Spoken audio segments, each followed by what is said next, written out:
ना, वो व्यक्ति कभी भी वर्तमान में नहीं रहता। जो मोह से पीड़ित है वो भी वर्तमान में नहीं रहता। मोह और चिंता इस व्यक्ति को दोनों तरफ खींचती है। मोह खींचता है भूतकाल की तरफ और चिंता खींचती है भविष्यकाल की तरफ। कल्पना करो, एक पति है, उसकी दो पत्नियां आए, दोनों ने दो बाजू में खींचा तो उसका क्या होगा? जरासंध। उसी प्रकार से जिनको जरासंध की कथा मालूम है उनको मालूम है, जिनको मालूम नहीं नेवर माइंड। तो चिंताम परिमेयांच प्रलयांता उपाश्रिता। पूरा जीवन चिंता चिंता करने में लगा हुआ है। एक बूढ़ी अम्मा, उसके बारे में मुझे उसके बच्चों ने बताया, स्वामी जी आप हमारी अम्मा को बताओ ये क्या करें, उनको बहुत चिंता करती है, समझाओ उसको कुछ। अब मैं दादा हो गया हूँ, मुझे मालूम है क्या करना है बच्चों का, लेकिन ये मानती नहीं। हमेशा हाँ बेटा उसका क्या हो गया, उसके शादी का क्या हो गया, उसके स्कूल का क्या हो गया, उसका एडमिशन का क्या हो गया, दुनिया भर की चिंता, परेशान है। हमने कहा अम्मा क्यों चिंता करती हो, सब परेशान है तुम्हारी चिंता से। तो वो कहती है स्वामी जी यही तो एक बात है मैं कर सकती, वो भी ना करूँ तो करूँ क्या।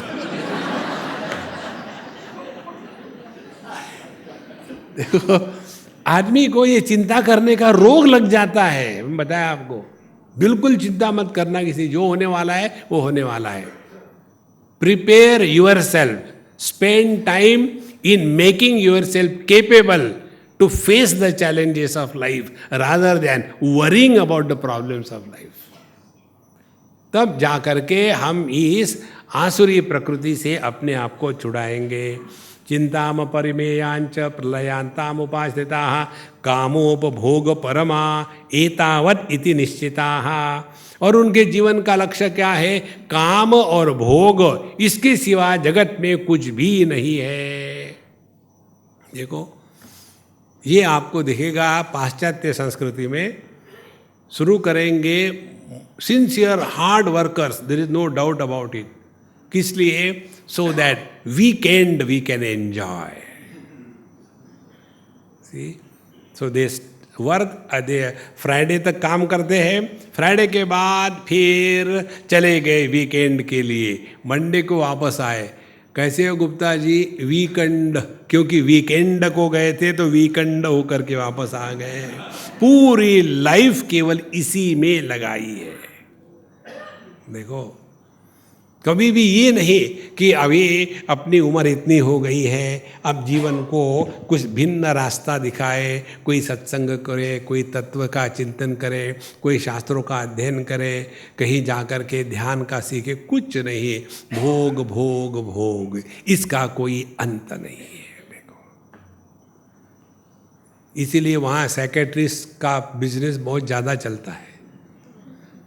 हमारे यहाँ अपने देश में हम लोग हैं सेक्रेटरीज, कैसे कैसी प्रॉब्लम्स आती है, और वो भी फोन पर और बिना फीस के।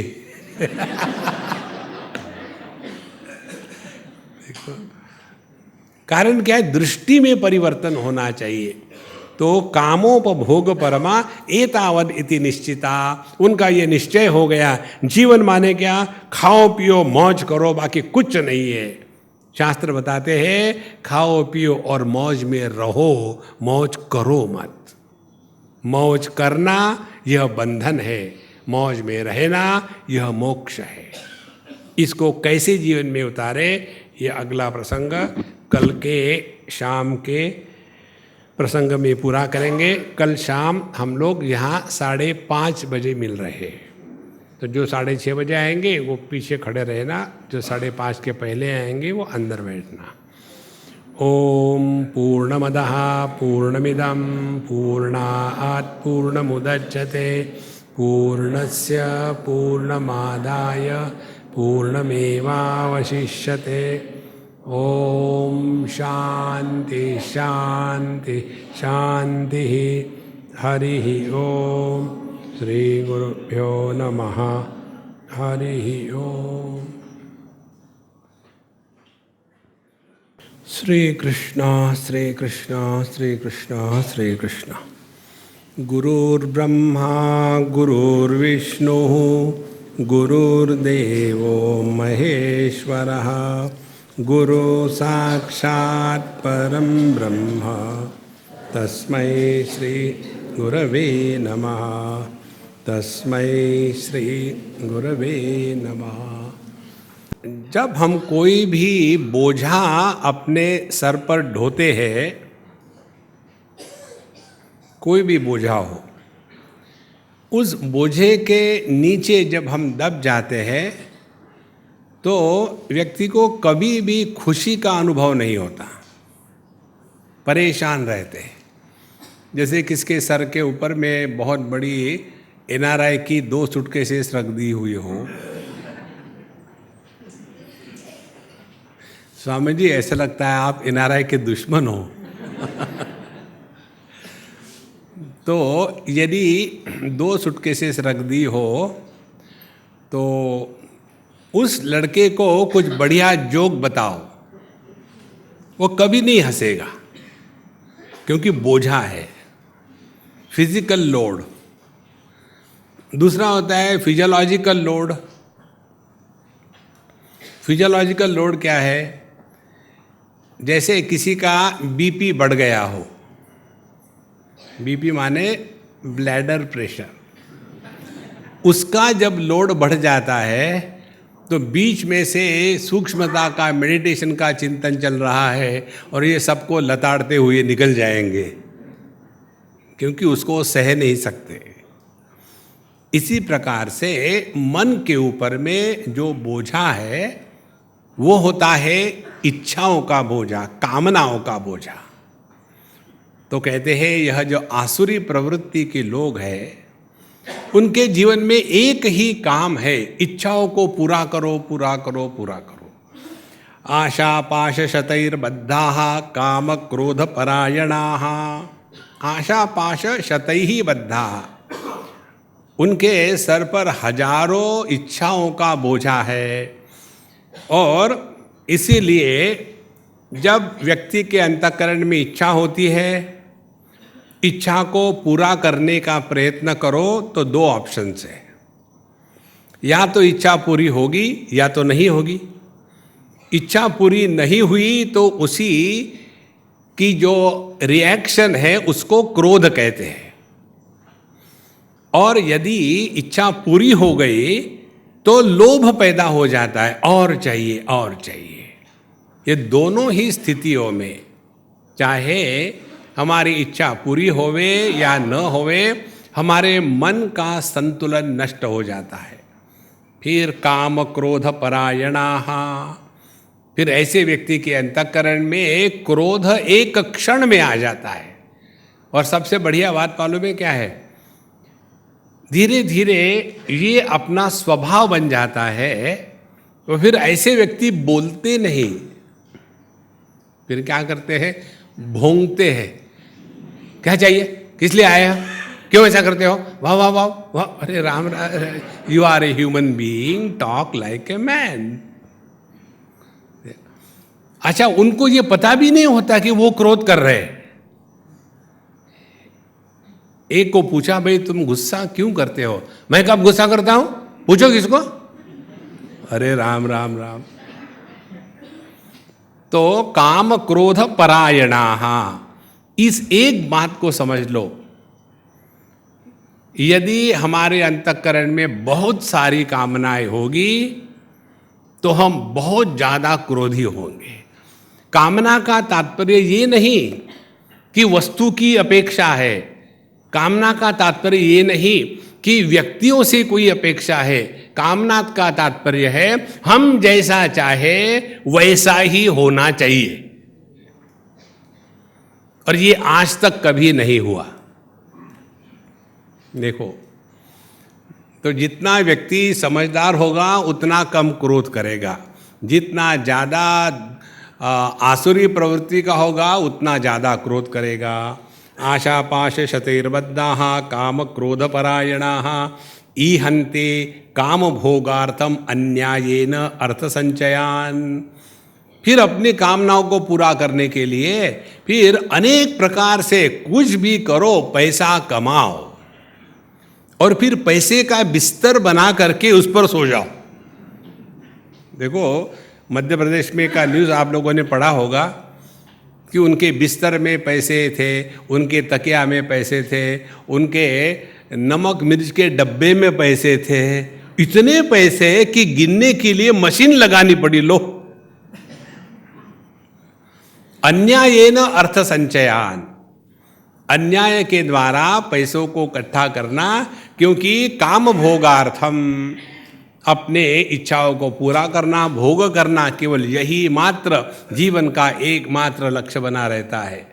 और फिर ऐसे व्यक्ति को इदमद्य मया लब्धम इमं प्राप्से मनोरथम इदम अस्ति इदम अपि मे भविष्यति पुनर्धनम, आज तक मैंने ये प्राप्त किया है, अब मुझे ये करना है, अब तो उसको लूटना ही है, उसको तो मैं जमीन में मिला दूंगा, ये तो मेरा है ही, वो भी मेरा होना चाहिए।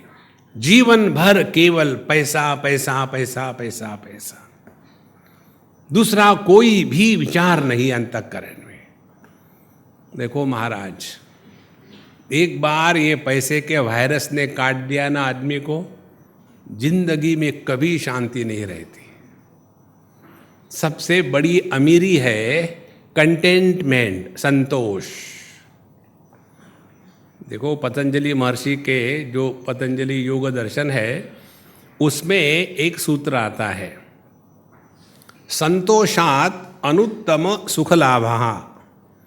जिसके अंतःकरण में संतोष प्रकट हो गया है, उसको जो आनंद का अनुभव होता है, अनुत्तम, अनपैरेलल, सबसे रियल हैप्पीनेस यदि कोई होगा, हमको कुछ भी नहीं चाहिए।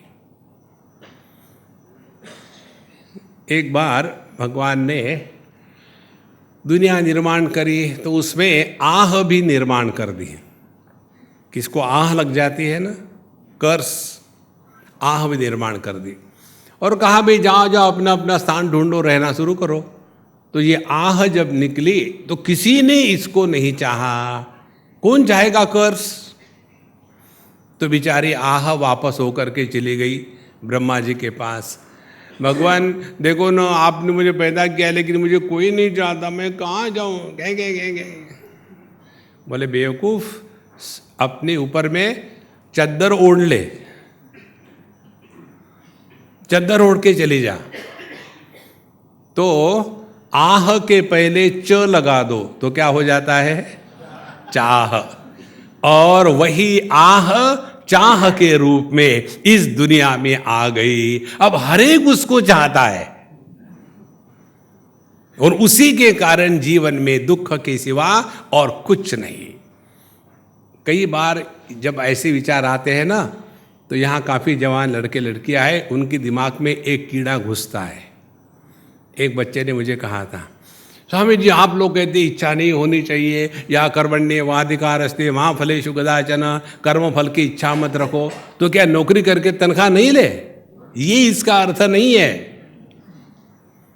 देखो महाराज, हम अपने जीवन में आज तक इतनी इच्छाओं को पूरा किया और हमको क्या मिला? अकाउंट अपने पास है। और साधु संत इस जगत में जिए, उन्होंने कुछ भी कामना से प्रेरित होकर के नहीं करा, और उनकी क्या उपलब्धियां हैं उधर ध्यान दो। तो जीवन में उपलब्धियां या जीवन में सफलता जब हम कामना के प्रेशर में आकर के करते हैं तब नहीं मिलती। जीवन में सफलता मिलती है जब हमारे कर्म के पीछे उत्साह होवे। See, an inspired performance outwits the load of desires. देखो, इसीलिए ये अपने मन से निकाल डाले कि यदि हमारे मन में कामना नहीं होगी तो कोई काम नहीं करेगा। ऐसा नहीं होता। कामना करने वाला खरीदा जा सकता है और जो इंस्पायर्ड होता है वो खरीदा नहीं जा सकता। इसीलिए अन्यायेन अर्थ संचयान, इसीलिए कोई भी काम करवाना हो, एक हमारे मित्र है, वो कभी भी रेलवे का टिकट नहीं खरीदते। और स्वामी जी आपके मित्र ऐसे ही है क्या? तो हमने उनको कहा भाई तुमको आना है टिकट बुक करो। बोले स्वामी जी कोई ज़रूरत नहीं। कैसा मिलेगा? बोले मुझे मिल जाता है टिकट। ना कैसे? हम तो वो टीटी को देख करके पहचान लेते इसकी कीमत कितनी है। तो तत्काल में जो पैसे देने हैं वो उस महाकाल को दे देते हैं। पैसे तो अपने जेब से जाने ही है। देखो, इसीलिए अन्यायेन अर्थ संचयान, फिर मुझे ये मिला है अब आगे और मिलने वाला है। इदम प्राप्त से मनोरथम, बड़े बड़े प्लानिंग चल रहे हैं। इतना करोड़ हुआ, फिर इतने करोड़ों हो गए, और वो पैसे का करोगे क्या चाटोगे? सबसे बड़ी दौलत है मन की शांति, सबसे बड़ी दौलत। इसीलिए भगवान शंकराचार्य कहते हैं अर्थम अनर्थम भावय नित्यम नास्ति ततः सुख लेश सत्यम पुत्रादपि धन भाजाम भीति सर्वत्रैषा विहिता रीति। पैसे कमाने में मेहनत, कमाने के बाद उसको टिकाने में मेहनत, टिकाने के बाद जब किसी को देने की आती है आफत तो और दुखी होता है आदमी। देखो महाराज, इसीलिए असौ मया हतः शत्रु हनिष्ये च अपरानपि ईश्वरोहम अहम भोगी सिद्धोहम बलवान सुखी। आसुरी व्यक्ति का चरित्र यहाँ बताए जा रहे हैं। असौ मया हतः शत्रु, मैंने तो उसको एकदम मार दिया है। उसके पश्चात हनिष्ये च अपरान अपि, और बाकी जो बचे हैं ना, मैंने ऑलरेडी सुपारियां बांट दी है। देखो, अच्छा, उसके पश्चात क्या? ईश्वरो हम, मेरे जैसा तो बलवान कोई है ही नहीं, मैं तो सबका बॉस हूँ, ईश्वर, आई एम किंग मेकर। उसके बाद भोगी अहम, मैं सभी प्रकार के भोग कर लेता हूँ। सिद्धो हम, दुनिया में सिद्धि नाम की कोई चीज़ है तो पैसा पैसा पैसा, इस प्रकार से मैं बलवान हूँ, और मेरे जैसा तो सुखी दुनिया में कोई है ही नहीं। हर चीज़ पैसे से खरीदी जा सकती है। आदमी को जब पैसे की गर्मी चढ़ती है ना, तो उसके बुद्धि की जो बैलेंस है वो एकदम बिगड़ जाती है। आगे कहते हैं आढ्यो भी जनवानस्मि कोन्योस्ति सदृशो मया यक्षे दास्यामि मोदिष्ये इति अज्ञान विमोहिताः। इस अज्ञान के नीचे दब करके यही कहते हैं आढ्या धना आढ्यास्मि, मैं बहुत अमीर हूँ और अभिजनवान अस्मि, मेरे इतने फॉलोअर्स हैं, इतने वोट मुझे मिल सकते हैं। कोन्योस्ति सदृशो मया, मेरे जैसा दुनिया में कौन हो सकता है। मैंने ये यज्ञ किया है, मैंने ये दान किया है, मैं ऐसी मौज उड़ा रहा हूँ, ऐसा मैं एकमेवा द्वितीय। ये पूरा दुर्योधन का वर्णन हो रहा है। अनेक चित्त विभ्रांता मोहजाल समावृता प्रसक्ता काम भोगेषु पतंती नरके अशुचौ।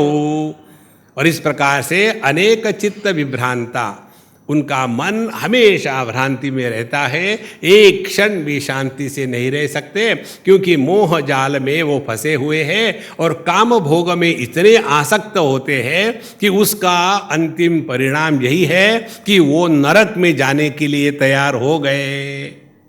ध्यान से सुनना, यदि हमारे अंतःकरण में यह भाव नहीं है कि सत्कर्मों का फल स्वर्ग है और बुरे कर्मों का फल नरक है, तो हम कभी भी सत्कर्म करने के लिए प्रवृत्त नहीं हो सकते। कई बार लोग वेदांत पढ़ लेते हैं ना, सुबह का क्लास अमृत बिंदु उपनिषद, एक सज्जन ने मुझे कहा स्वामी जी ये स्वर्ग वगैरह केवल कल्पना मात्र है ना। हमने कहा स्वर्ग को मारो गोली, अभी बताओ ये जो दुनिया है ये कल्पना है क्या? नहीं नहीं, ये तो सॉलिड है। हमने कहा ये सॉलिड है तो नरक भी सॉलिड है। देखो, जब तक के हमने अपने को देह मान के रखा है और ये जागृत अवस्था के सुख दुख को सत्य के रूप में स्वीकार करते हैं, तब तक के स्वर्ग सत्य है, नरक सत्य है। और नरक कितने प्रकार के हैं आपको एक मेनू दे दूं मैं। You can select. Bhagavata Mahapurana के 7वें स्कंध में 28 प्रकार के नरक आते हैं, देखो। और एक एक नरक का ऐसा भयानक वर्णन है कि आदमी सोचता है कि नरक में जाने के पहले सोच ले, इसलिए अच्छा काम कर ले। तो क्या अच्छा काम कर ले? सुना था कि शादी के बाद घर स्वर्ग हो जाता है, नरक में नहीं जाना, स्वर्ग में जाना है।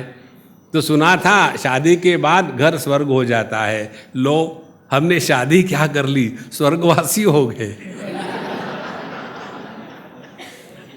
स्वर्ग में वास करने वाले हो गए। देखो संतो, इसीलिए पतंती नरके अशुचौ, वो अत्यंत भयानक नरक में गिर जाते हैं। आत्मसंभाविता स्तब्धा धनमान मदान्विता। आत्मसंभाविता, उन्होंने अपने बारे में अपनी ही एक इमेज बना के रखी है कि मेरे जैसा तो कोई हो ही नहीं सकता। ध्यान से सुनना, हमारी जैसे अपने बारे में इमेज होती है ना, वैसे हमारे बारे में लोगों के मन में भी इमेज होती है। हमारी अपने बारे में जो इमेज है उसका कोई महत्व नहीं होता। हमारे बारे में लोगों के अंतःकरण में जो इमेज है वो महत्व की होती है। लेकिन ये असुरी लोगों को इससे कुछ लेना देना नहीं। आत्मसंभाविता स्तब्धा, स्तब्ध माने बिजली के खंभे के जैसे, कभी किसी के सामने झुकना उनको आता ही नहीं। देखो, एक बार हम हरिद्वार में गंगा जी से नहा के निकले और जहाँ किसी पंडित के खोखे पर हमने रखा था अपना कपड़ा वगैरह, तो कपड़े बदलने के लिए वहाँ गए। तो खड़े खड़े वहाँ एक लिखा हुआ था शेर, बहुत अच्छा लिखा हुआ था। उसमें लिखा हुआ था कि हमेशा अकड़े रहना मुर्दों की पहचान है, प्रेम से झुकना जिंदा दिली का नाम है। देखो कितने मुर्दे होते हैं ना, वो झुकते नहीं, वो सीधे के सीधे रहते हैं, राइगर मॉर्टिस सीधे हो गए। इसलिए स्तब्धा, क्योंकि धन मान मदान्विता, उनको मद चढ़ गया है पैसे का, समाज में थोड़ा बहुत आदर मिल गया उसका, और उसके कारण यजन्ते नाम यज्ञेस्ते दंभे न अविधिपूर्वकम। और इसीलिए जो दुनिया में अच्छे अच्छे कार्य कराते हैं वो किस लिए कराते हैं? ताकि उनका नाम होवे। देखो, अपने आप लोग तो टीवी देखते ही होंगे, मोस्ट ऑफ द भागवत कथा जो होती है ना, उसमें भगवान का भी महत्व नहीं होता, कथाकार का भी महत्व नहीं होता, महत्व होता है यजमान का और उनके बच्चों का। देखो, नाम यज्ञ थे। हमने इस समय भागवत कथा कराई, 10 लाख तो लगी गए। एक मारवाड़ी उवाच, अब दूसरा मारवाड़ी उवाच 10। हम तो 20-25 ऐसे ही लगा देते हैं। नाम यज्ञस्ते। देखो महाराज, हमारे भागवत पुराण में पहले जो महात्म्य आता है उसमें नारद जी बताते स्पष्ट शब्दों में, कलियुग में वस्तु का सार निकल जाता है। ये कलियुग की महिमा है। और बताते, सबसे पहली बात क्या बताते हैं वो, कि भगवत कथा का सार कलियुग में निकल जाता है, क्योंकि भगवत कथा पैसा इकट्ठा करने का एक धंधा बन गई है। देखो महाराज, जहाँ सत्संग में पैसे की बात होती है वह दुस्संग है, वो सत्संग नहीं है। देखो महाराज, यह ज्ञान भगवान से निकला है। सदाशिव समारंभाम शंकराचार्य मध्यमाम अस्मदाचार्य पर्यंताम वंदे गुरु परंपरा। तो ये अपना हो तो पैसे लो, किसी से लाए हो और उस पर पैसे कमा रहे, यही आसुरी संपत्ति कहते हैं। कहते हैं दंभे न अविधि पूर्वकम। यज्ञ की विधि होती है, उसको छोड़ करके केवल अपने नाम दाम के लिए करते हैं। अहंकारम बलम दर्पम कामम क्रोधम च संश्रिताः। और उनका आश्रय किसका होता है? कहते अहंकार का आश्रय लेते हैं। हर चीज मैं बताता हूँ वैसे होना चाहिए। एक जगह की बात है, एक सज्जन हमको मिले, बोले स्वामी जी हमारे घर में एक बड़ी समस्या है। हमने कहा उस समस्या का नाम पत्नी है क्या? बोले नहीं, पत्नी ही नहीं और भी है। बोले क्या? बोले मुझे 3 लड़कियां हैं और एक पत्नी है, तो हमारे घर में रेशो है 4:1। अब मुझे ये 4 मुल्क मैदान तोहफों के सामने रोज रहना पड़ता है और हर चीज को लेकर के सभी मुझे कोसते हैं, पापा ऐसे नहीं करते, पापा ऐसे नहीं करते। मैं इतना तंग आ गया हूँ, क्या करूँ? हमने कहा मैं तुमको एक टेक्निक बताता हूँ, लेकिन बताना मत कि मैंने बताया है, नहीं तो मुझे तुम्हारे घर में खाना मिलेगा नहीं।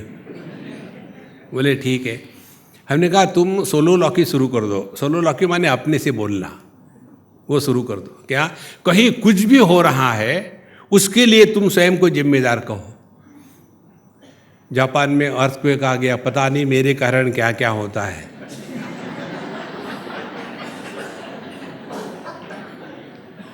अमेरिका ने इराक पर हमला बोल दिया, पता नहीं मेरे कारण क्या क्या होता है। कहीं एक्सीडेंट हो गई, अरे गॉड, भगवान कितना मुझे तुम दुनिया में इन्वॉल्व करोगे, मेरे ही कारण सब दुनिया में अशांति फैली हुई है। यानी जोर से बोला करो बैठे बैठे, देखो क्या इसका इफेक्ट होता है। 2-4 दिन उसने शुरू कर दिया वैसा, महामंत्र था ये। हमारे मंत्र ऐसे नहीं होते, राम राम राम राम, उसका कोई फर्क नहीं होता। हमारे मंत्र एकदम सॉलिड इफेक्ट होता है, और वो बोलने वाले पर नहीं, सुनने वालों पर।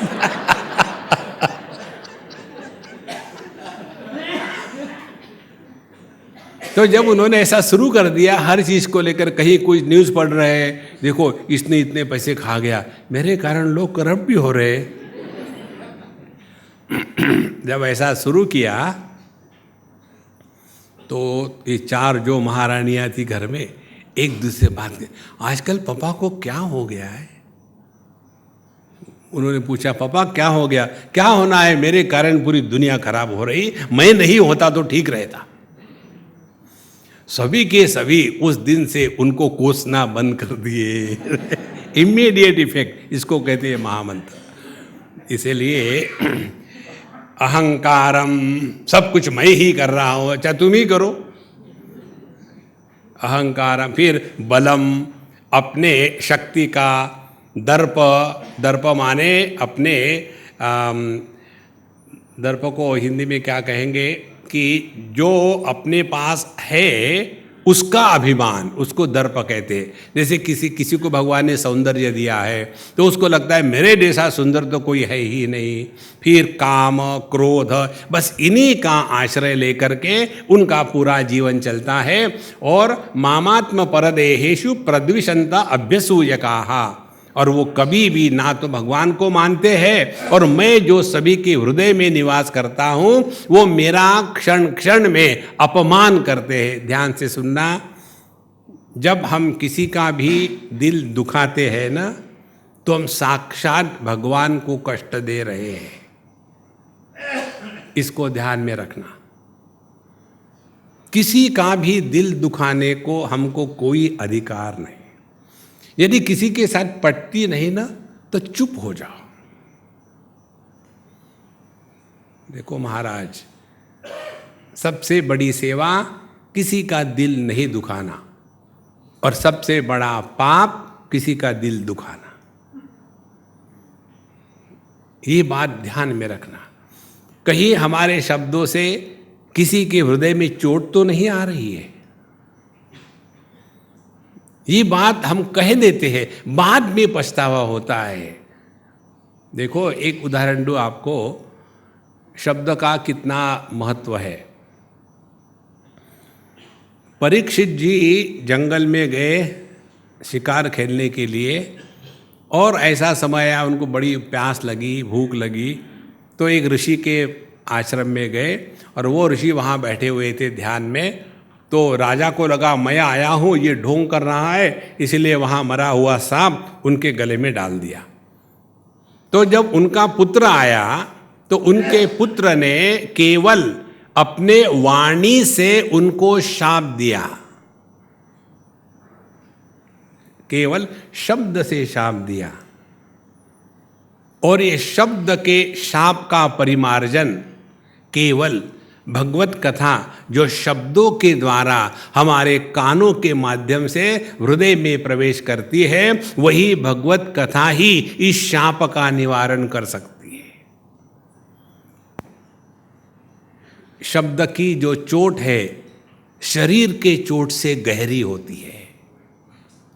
किसी को शरीर को चोट लगे तो वो डेवलप होकर के स्कार होकर के ढक जाएगी, लेकिन किसी के दिल को चोट लगाई न कड़वे शब्दों से, वो कभी भी नहीं मिटती।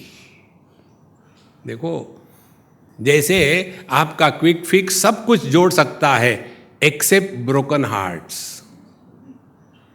इसीलिए कहते हैं कि माम और आत्म परदेहेषु, मुझे जो मैं उसके भी हृदय में हूं और सबके देह में हूं, सभी को वो कष्ट देता है, क्योंकि कड़वाहट उसके जीवन की ये आसुरी संपत्ति के कारण है। और आगे कहते हैं तान अहम द्विषतः क्रूरान संसारेषु नराधमान क्षिपामि अजस्रम अशुभान आसुरीष्वेव योनिषु। तो ऐसे जो भयानक द्वेष से युक्त लोग हैं, आसुरी लोग, वो नराधमान, वो मनुष्य में अधम मात्र है, उनको मनुष्य कहना भी गलत है। ऐसे क्रूर लोगों को मैं निम्न योनि में भेज देता हूँ। ध्यान से सुनना, कई बार लोग प्रश्न पूछते हैं कि हम सभी भगवान के बच्चे हैं, तो कोई अच्छे घर में पैदा होता है, कोई गरीब घर में पैदा होता है, कोई साधु संतों के यहाँ पैदा होते हैं, कोई चोर लफंगे के यहाँ पैदा होते हैं, कोई स्वास्थ्य युक्त पैदा होते हैं, कोई सभी रोगों को लेकर के पैदा होते हैं। इसका कारण क्या है? तो ये कारण पूछने वालों के लिए ये है। इसका कारण यही है कि पिछले जन्म में जो अच्छे बुरे काम किए उसको चुकता करने के लिए इस जन्म में सब हो रहा है। ध्यान से सुनना इस सिद्धांत को। एक बार हम दिल्ली में कहीं जा रहे थे कार से, तो डिवाइडर में पेड़ लगे हुए हैं और उन पेड़ों पर सब व्हीकल्स के जो एमिशंस होते हैं वो जा कर के बेचारे काले काले कलूटे वहाँ खड़े हैं। पेड़ करेंगे क्या? पानी तो देने का सवाल ही नहीं। तो जब हम जा रहे थे, ट्रैफिक जाम में खड़े थे, तो हमारी जो ड्राइवर थी अम्मा, वो कहती स्वामी जी इन बेचारे पेड़ों ने क्या पाप किया होगा, इनके ऊपर सब दिल्ली का एमिशन जाता है, क्या पाप किया होगा। हमने कहा ये बेचारे पिछले जन्म में सेंट्रल गवर्नमेंट के मंत्री होंगे और उनको दिल्ली छोड़ के कहीं जाना नहीं, दिल्ली में ही रहना है, और इसीलिए वो यहाँ पैदा हुए और जितना इंडियन पब्लिक को परेशान किया है वो सब इंडियन पब्लिक लो। देखो, इसीलिए अपने जीवन के सुख दुख के लिए हम अन्य को बदनाम न करें। जो हमको मिल रहा है ये हमारे ही कर्मों का फल है। देखो, ये बड़ी सहज सरल बात है। इससे देखो कितने विचारों में परिवर्तन आता है। एक हमारी अम्मा है, मारवाड़ी अम्मा, बहुत ही आध्यात्मिक प्रकार के। तो जब हम जाते थे वहाँ तो सत्संग में आती थी। एक बार गए तो आई नहीं। हमने पूछा भी हमारी अम्मा कहाँ गई? स्वामी जी वो बीमार है। हम उनको मिलने गए तो वो बिस्तर पर लेटी हुई थी और उसके बगल में उसके नौकरानी सोती थी। कारण कि उसके सभी जोड़ों में कौन सा स्पेशल ब्रांड का गाउट हो गया था, इसलिए इतना दर्द कि वो अपना हाथ भी नहीं उठा सकती थी। तो नौकरानी को कहती अच्छा मेरा दाहिना हाथ उठा करके नीचे रख दो, तो ऐसा करके ऐसा रख देती थी। इतने कष्ट। तो जब मैं गया तो रोना धोना हो गया। थोड़ी देर के बाद कहती है कि स्वामी जी आपको तो पता है मेरा जीवन, मैंने कभी किसी का बुरा नहीं किया, ये मुझे क्यों हो रहा है? हमने कहा अम्मा पिछले जन्म में किया होगा, कौन जानता है, इसी के कारण ये हो रहा है, लेकिन भगवान ने मुझे अब क्यों दिया? हमने कहा शांति से विचार करो। अभी तक तुम जवान थी तो तुमको कोई कष्ट थे क्या? बोले कोई कष्ट नहीं। अब भगवान चाहते हैं पिछले जन्म का बुरे कर्म का जो हिसाब है ना, इस बुढ़ापे में ख़त्म कर डाले ताकि अगला जन्म मिले ही नहीं। इतना मात्र मैंने उनको बताया, उनके दुख दर्द और सब कुछ गायब हो गए।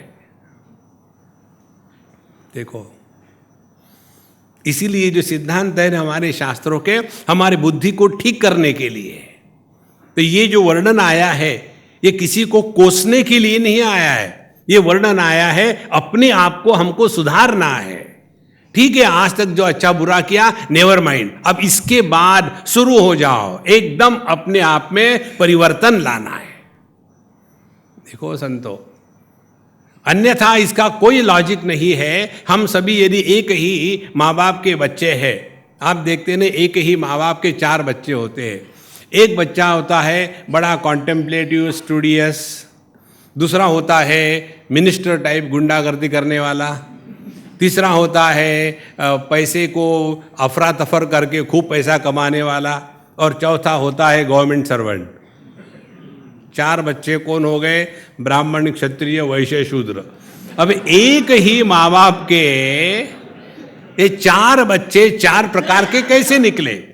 तो देह भले माँ बाप दे रहे हो, लेकिन वो देह में रहने वाला जो जीव है वो माँ बाप की पैदाइश नहीं होती। तो उस जीव के लिए जैसे जैसी आवश्यकता है उसके अनुसार भगवान उसको उस देह में भेजते हैं। इसीलिए हमारे जीवन में जो सुख दुख है उसके 100% जिम्मेदार हम स्वयं है, किसी अन्य को बदनाम ना करें। तो ऐसे जो भयानक प्रकार के व्यक्तित्व है वो फिर क्षिपामि अजस्र अशुभान आसुरीषु एव योनिषु, फिर ये आसुरी योनि में पैदा होते हैं और वहाँ जाकर के उनके जीवन में कष्ट के सिवा कुछ भी नहीं। मारो काटो, इसको खून उसका खून, देख करके इतना भयानक लगता है। लेकिन यह कोई भगवान के घर में अंधेरा नहीं है। हर एक को वहाँ किसी को कोई फेवरेटिज्म या किसी प्रकार का कोटा नहीं है, जिसको जो कोटा ड्यू है उसको जरूर मिलता है। अच्छा महाराज, और ऐसे जो लोग हैं आसुरीम योनिमापन्ना मूढ़ा जन्मनि जन्मनि माम अप्राप्य एव कौन्तेय ततो यान्त्य अधमाम गतिम। और ऐसे आसुरी योनि में रहने वाले मूढ़ एक के बाद एक जन्म में इसी प्रकार से कष्ट में गंदगी में पड़ते रहते हैं और वो मुझे कभी प्राप्त नहीं होते और ही और उनका सत्यानाश होते रहता है। यहाँ तक के हमने आसुरी लोगों का जीवन सुना, इस पर हमने ज़्यादा कमेंट्री करी नहीं क्योंकि आवश्यकता नहीं। देखो